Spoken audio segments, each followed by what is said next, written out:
Go ahead. Start. In this chapter, we explore a popular question in system design interviews: design a distributed message queue. In modern architecture, systems are broken up into small and independent building blocks with well-defined interface between them. Message queue provide communication and coordination for those building blocks. What benefits do message queue bring? Decoupling. Message queues uh, eliminate the tight coupling between components so they can be updated independently. Improved scalability. We can scale producers and consumers independently based on traffic load. For example, during peak hours, more consumers can be added to handle the increased traffic. Increased availability. In one part of the system goes offline, the other components can continue to interact with the queue. Better performance. Message queue make asynchronous communication easy. Producers can add messages to the queue without waiting for the response, and consumers consume message whenever they are available.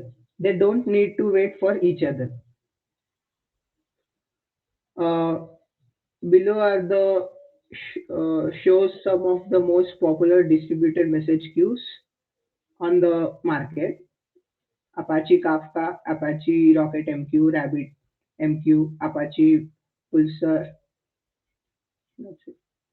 And message queues versus event streaming platforms.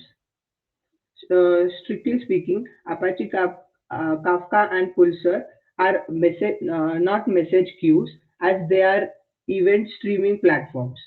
However, there is a convergence of features that starts to blur the distinction between message queues like RocketMQ, ActiveMQ, RabbitMQ, ZeroMQ, etc., and event streaming platforms like Kafka and Pulsar. For for example, Uh, Rabbit M. just a yeah, just a note here. uh, there are plain message queues in RocketMQ, ActiveMQ. There is also a Redis message queue. Okay, so Redis is also a cache as well as message queue. You would often find it confusing, but it's a plain simple message queue as well. Uh, like they have a service like message queue service.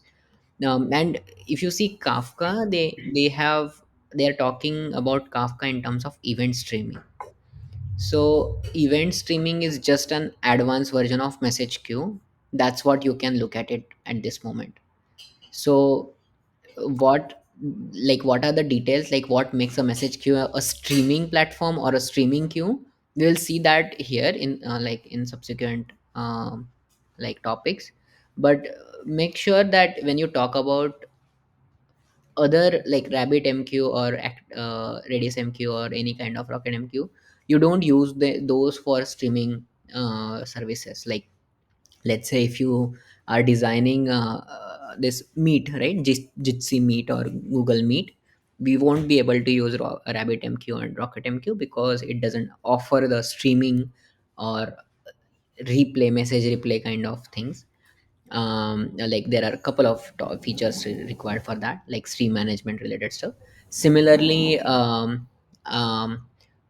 if you are using Kafka and those things, like they have only those have those extra features and stuff. So make sure you you keep this in mind.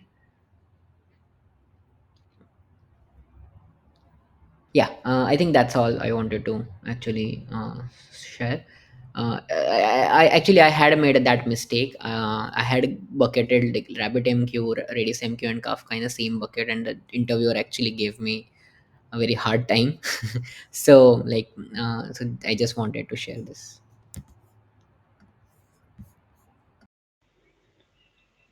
For example, RabbitMQ, which is a typical message queue, added on optimal streaming features to allow uh, repeated message consumptions and long message retentions.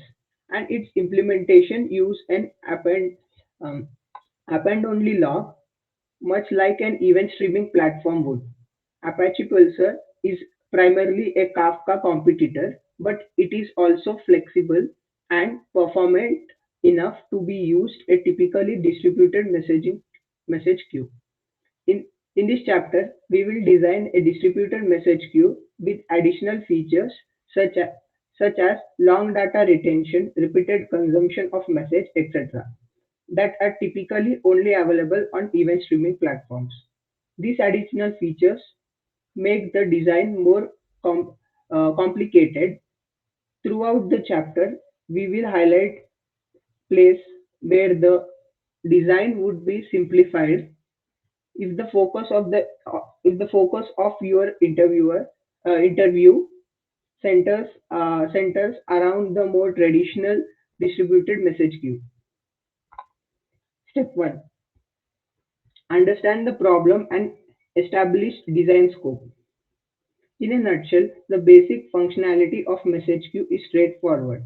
Producers send message to a queue, consumers consume message from it.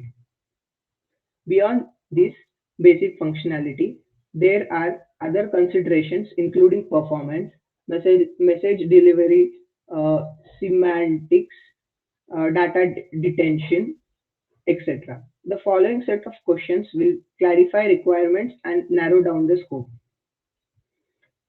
Candidate, what's the format and average size of message? Is it only text? Is it text only? So Is sorry to interrupt. So just keep an attention, guys. The questions we are asking here versus the question we ask in educative one. So let me open that. Actually I wanted to highlight this. Uh, the difference between, like the levels we interview for generally, when